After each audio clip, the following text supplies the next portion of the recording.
श्री स्वामी समर्थ. तर स्वागत आहे तुमचं आजच्या माझ्या मिनी ब्लॉगमध्ये. तर माझा 9 महिन्याचा प्रवास, हा शेवटचा महिना, हा टप्पा पार करणं अवघड झाला आणि आनंदही तेवढंच वाटत होता. दुसऱ्या दिवशीची सकाळ माझी माहेरी झाली. रात्री उशिरा गेलो, काही कारणामुळे लेट झालं. मग डायरेक्ट सकाळचं क्लिप शूट केली.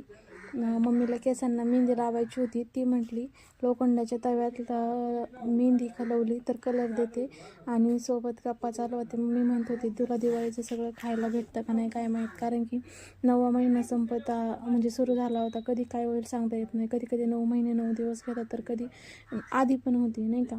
त्यामुळं आपण करू उद्यापासून थोडं थोडं फराळ. तर तेच गप्पा करत करत मग मेहंदी वगैरे झाली. नंतर दुपारी बसलो होतो, तर सहज लक्ष पायांकडे गेलं. तर पाय माझे टम्म सुजले होते, कारण की त्रास पण होत होता आणि 8व्या महिन्यापासूनच पाय सुजायचं प्रमाण. त्यानंतर पार्लरमध्ये गेलो आणि थ्रेडिंग वगैरे केली. परत जाता येणार नव्हतं. तर असं होतं आजचं ब्लॉग. कसा वाटला नक्की सबस्क्राईब